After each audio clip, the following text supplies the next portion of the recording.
नमस्कार दोस्तों, यूनियर क्लासेस में आपका स्वागत है। आज हम पढ़ेंगे फसल उत्पादन। फसल उत्पादन में पहली फसल है धान या चावल। देखो, धान का बॉटनिकल नाम है ओराइजास सेटाइवा, कैमेलिया ग्रेमिनी या पोएसी। ओरिजिन देखिए तो दक्षिणी पूर्वी एशिया है। 12 गुणसूत्र संख्या पाई जाती है इसमें 24। इसके बाद में देखो, विश्व में 60% जनसंख्या है वो धान को भोजन के रूप में ग्रहण करती है। इसके बाद में बात करें क्षेत्रफल की दृष्टि से, अगर धान देखें तो सबसे ज्यादा भारत में है। क्षेत्रफल की दृष्टि से भारत में इसकी खेती की जाती है। इसके अलावा उत्पादन की दृष्टि से देखें तो उत्पादन की दृष्टि से प्रथम स्थान है चीन का और द्वितीय स्थान है भारत का। अब ये विश्व में हो गया। विश्व के बारे में बात करते हैं भारत की। भारत में देखो, भारत में क्षेत्रफल की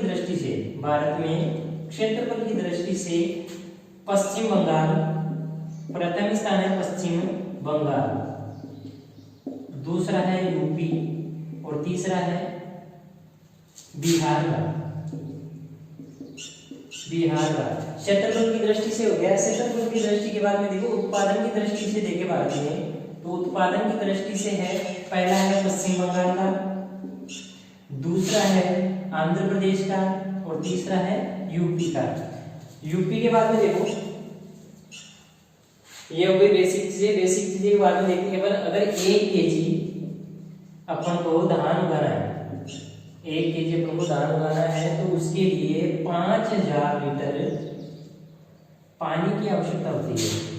5000 लीटर पानी की आवश्यकता होती है।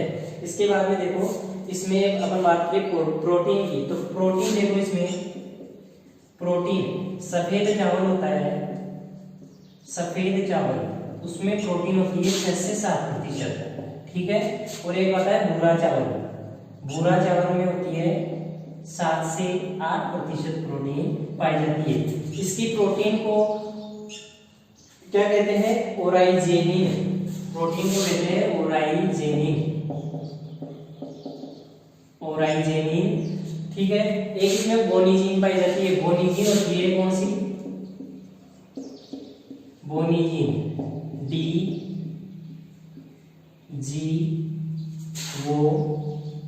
जीन, ये पाई जाती है बोनिजीन। इसके अलावा देखो आगे, अब बात करते हैं, अगर धान की फसल उगाती है तो उसके खेत से मीथेन गैस के कारण गंध आती है। बदबू किसके कारण आती है? मीथेन गैस के कारण आती है, ठीक है। मीथेन गैस हो गई। मीथेन गैस के बाद अपन बात करते हैं, एक है हाइब्रिड संकर धान। सबसे ज्यादा बोया जाता है चीन के अंदर सबसे ज्यादा संकर धान बोया जाता है। इसके बाद में आते हैं अपन क्लाइमेट, जलवायु पे। तो जलवायु पे देखो, क्लाइमेट की आवश्यकता होती है इसके लिए उष्ण या नम जलवायु की आवश्यकता होती है। टेम्परेचर की बात करें तो टेम्परेचर देखो, इसमें औसतन टेम्परेचर होता है 21 से 31 डिग्री सेल्सियस। टेम्परेचर हो गया। टेम्परेचर के बाद में बात करें अपन मृदा, तो सोइल क्या होती है इसमें? सोइल देखिए, सोइल में चाहिए इसके लिए चिकनी मटियारी मृदा की आवश्यकता रहती है, क्योंकि जो चावल है वो पानी के अंदर उगता है। इसके लिए पानी इसमें सबसे ज्यादा उपलब्ध रहता है। पीएच मान की बात करें तो पीएच मान होता है इसका 4 से 6.5। पीएच मान कितना होगा? 4 से 6.5। तो मृदा कौन सी होगी? हल्की अम्लीय मृदा हो गई। इसके बाद में देखो, पीएच के बाद में हम बात करते हैं वेराइटी। तो वेराइटी में देखो, वेराइटी में सबसे पहले है माही सुगंधा है वो राजस्थान से निकली गई वेराइटी। कहां से? राजस्थान से निकली गई है वेराइटी। इसके बाद में आती है पूसा 2,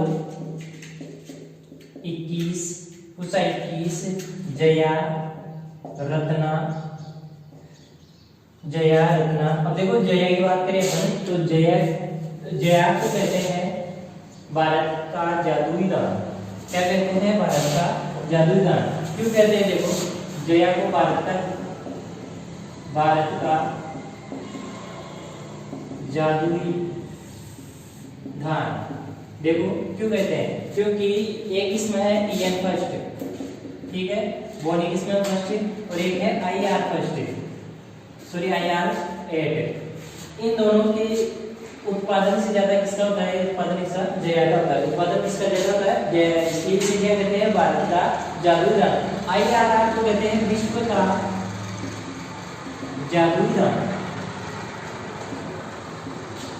IRR को कहते हैं विश्व का जादुई दान। तो बात करें JI को देखो, JI एक डॉक्टर शास्त्री था, एक वैज्ञानिक था, डॉक्टर शास्त्री, उसने JI किस्म का निर्माण किया था, ठीक है। इसके बाद में अगर बात करते हैं, JI हो गई, एक है PRH10, यह किस्म है बासमती, मतलब संकर किस्म है बासमती, ठीक है। PHR10 हो गई। इसके बाद में अपन बात करते हैं, एक है राजेश्वरी और हेमा, ये दो किस्में हैं। इनको दोनों मतलब दो ऋतुओं में बोई जाती है। तो कौन सी, शरद ऋतु में भी बोई जाती है और एक खरीफ के अंदर भी बोई जाती है, मतलब रबी और खरीफ भी दोनों के अंदर बोई जाती है, ठीक है। इसके अलावा देखिए अपने तो एक है साकेत, देखो साकेत, बाधा, ये है सूखा सहनशील किस्में, सूखा सहनशील किस्में। कौन सी किस्में, सूखा सहनशील किस्में। इसके बाद में अपन बात करें तो एक है PHR10 बता दिया। अब देखो TN फर्स्ट है, उसे 1964 में भारत में लाया गया था और बोनी किस्म है। कौन सी किस्म है, बोनी किस्म है। इसके बाद में IRR यह है 1965 में भारत में आई थी, 1965 में, ठीक है। इसके बाद में अपन बात करें तो एक सबसे अधिक जलमग्न नाम की किस्म है, उसमें सबसे अधिक जल की आवश्यकता होती है, ठीक है। इसके बाद में अपन बात करते हैं वैरायटी होगी, वैरायटी के बाद में अपन बात करते हैं बीज दर की। देखो बीज दर में देखो एक तो है छिड़काव विधि से, अगर छिड़काव विधि से अपन बीज दर नाम में देखे तो छिड़काव विधि से हो गया,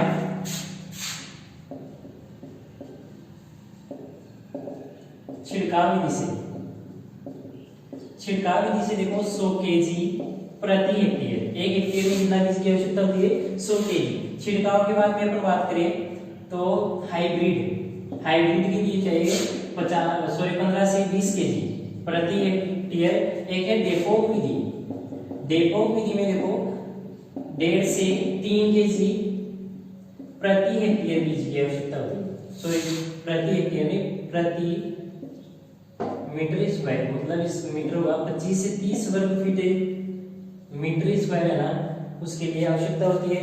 इसके बाद में देखो अपन बात करते हैं सीड रेट होगी, बीजोपचार भी करते हैं इसका। बीजोपचार के बाद में देखो आता है आगे, बीजोपचार के बाद में देखो नर्सरी की विधियां। तो नर्सरी की विधि की बात करें अपन तो पहली विधि है गिल्ली क्यारी विधि। गिल्ली क्यारी विधि में देखो 1 हेक्टेयर का, अगर अपन क्षेत्र देखें तो 1 हेक्टेयर का 10वां भाग, मतलब 1000 वर्ग मीटर की आवश्यकता होती है। कितना, 1 हेक्टेयर का 10वां भाग कितना हो गया, 1000 वर्ग मीटर स्क्वायर, ठीक है।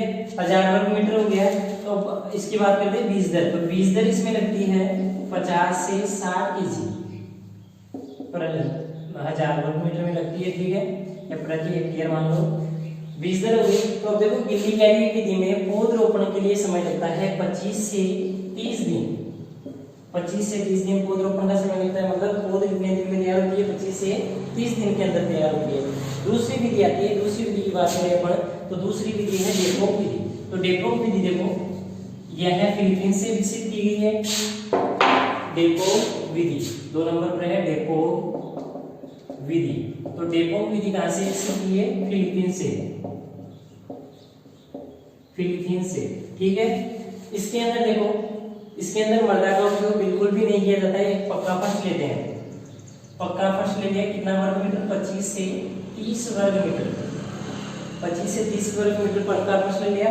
उसके ऊपर क्या करेंगे अपन, घास वगैरह डाल देंगे। घास वगैरह डालने के बाद में 1.5 से 3 केजी चावल लेके इसके ऊपर छिड़काव कर देंगे। छिड़काव करने के बाद में क्या करेंगे, इसके ऊपर पानी से नमी बनाए रखेंगे। तो इसमें देखो बीज के अंकुरण देखो कितने दिनों में होता है, अंकुरण ओनली 48 घंटे में होता है। कितने घंटे में होता है, 48 घंटे के अंदर, ठीक है। अब पौध रोपण का समय देखिए, पौध रोपण का समय, तो पौध तैयार हो जाती है इसमें 11 से 14 दिन के अंदर। कितने दिन के अंदर, 11 से 14 दिन के अंदर इसमें पौध तैयार हो जाती है। इसके बाद में अगर बात करें तो यह सबसे सरल विधि है। कौन सी विधि है, सबसे सरल विधि है। इसमें समय की भी बचत होती है और पानी की भी बचत होती है। 3 नंबर पर आती है श्री विधि। अब देखो श्री विधि इसके अंदर समय की भी बचत होती है, पानी की भी बचत होती है। मतलब इसके अंदर क्या होता है, खेत के अंदर पानी भरा हुआ नहीं रखना पड़ता, इसमें ओनली सिंचाई करनी पड़ती है। खेत के अंदर नमी बनाए रखनी पड़ती है, ओनली नमी बनाए रखनी पड़ती है, ठीक है। इसके बाद में अगर बात करें तो इसके लिए देखो बीज दर ओनली 5 kg की आवश्यकता होती है। कितनी kg की, 5 kg की आवश्यकता होती है। ये हो गई नर्सरी की विधि। नर्सरी की विधि के बाद में अपन बात करेंगे तो नर्सरी की विधि भी हो गई, वैरायटी भी पढ़ ली, बीज दर भी पढ़ ली। तो क्या आएगा देखो, इसके बाद में अब बात करें अपन सिंचाई की बात करें तो देखो सिंचाई में देखो जलमांग किसे कहते हैं, पौधे की वृद्धि व विकास के लिए आवश्यक जल की मात्रा को क्या कहते हैं अपन, जलमांग कहते हैं। तो जलमांग सबसे ज्यादा चाहिए, 900 से 2500 ml। कितनी ml, 900 से 2500 ml जलमांग की आवश्यकता होती है। जलमांग के बाद में सिंचाई की बात करें तो सिंचाई देखो बुआई के समय से लेकर कटाई के 2 से 3 सप्ताह तक, बुआई के समय से लेकर कटाई के 2 से 3 सप्ताह से पहले खेत के अंदर 5 सेंटीमीटर, कम से कम कितना, 5 सेंटीमीटर पानी भरा होना चाहिए, ठीक है। सिंचाई के बाद में हम बात करते हैं खाद एवं उर्वरक, मैन्यूर एंड फर्टिलाइजर, ठीक है। खाद की बात करें तो FYM वही होगा 15 से 20 टन प्रति हेक्टेयर। नाइट्रोजन की अगर बात करें तो नाइट्रोजन चाहिए इसके लिए 100 kg प्रति हेक्टेयर, 100 kg प्रति हेक्टेयर। फास्फोरस की बात करें तो फास्फोरस 60 kg प्रति हेक्टेयर। पोटास की बात करें तो पोटास की 60 kg प्रति हेक्टेयर। और इसमें एक जिंक की भी आवश्यकता है, Zn होता है 25 kg प्रति हेक्टेयर। ये हो गया खाद्य उर्वरक। खाद्य उर्वरक की बात में हम बात करें तो देखो खरपतवार देखो, खरपतवार के लिए देखो, खरपतवार इसमें 2 पाए जाते हैं, बीड्स होते हैं वो 2, मुख्य रूप से कितने पाए जाते हैं, 2। एक तो जंगली दान और एक है सावा, ठीक है। जंगली दान नकलची खरपतवार है, ठीक है। इनका नियंत्रण किससे करेंगे, नियंत्रण देखिए, तो स्टाम F34, इसका दूसरा नाम है प्रोपेलिन, ठीक है। इससे क्या करेंगे, इसका नियंत्रण करेंगे। खरपतवार के बाद में अपन बात करें तो खरपतवार के अंदर इसके बाद में आता है अब कीट व रोग। तो देखो पहले कीट पढ़ेंगे, तो कीट में पहला कीट आता है दान का गंधीबग कीट। कौन सा कीट, दान का गंधीबग कीट। देखो गंधीबग कीट, गंधीबग का अर्थ हो गया खेत के अंदर अगर इस कीट का प्रकोप होता है तो खेत के अंदर दुर्गंध आने लग जाती है। क्या आने लग जाती है, दुर्गंध आने लग जाती है, ठीक है। इसका नियंत्रण करेंगे अपन। नियंत्रण की बात करें तो मेलाथियान का छिड़काव करेंगे, मेलाथियान का छिड़काव करके इसका नियंत्रण किया जाता है। 2 नंबर पर आता है धान का तना छेदक कीट। कौन सा कीट, तना छेदक कीट। इसके प्रकोप में क्या होता है, तने के ऊपर छेद हो जाते हैं, इसका नियंत्रण करेंगे अपन। नियंत्रण की बात करेंगे तो पेराथियान का क्या कर देंगे, छिड़काव कर देंगे। धान का तना छेदक हो गया। तना छेदक के बाद में अपन बात करें तो अब हो गए रोग में देखो सबसे मोस्ट जेड के अंदर पूछा जाता है धान का खेरा रोग, धान का खेरा रोग, किसकी कमी के कारण होता है? तो किसकी कमी के कारण होता है? जिंक की कमी के कारण होता है। और इसका नियंत्रण किससे करेंगे? नियंत्रण देखो, धान का खेरा रोग का नियंत्रण करेंगे जिंक सल्फेट SO4। तो इसकी मात्रा देखो 5 kg प्रति हेक्टेयर। कितना लेंगे मात्रा? 5 kg प्रति हेक्टेयर। 2 नंबर पर रोग आता है पत्ती धब्बा रोग।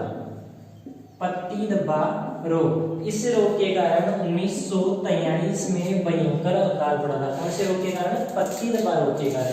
ठीक है, पत्ती धब्बा रोग हो गया। पत्ती धब्बा के बाद तीसरा रोग आता है तुलासीता रोग।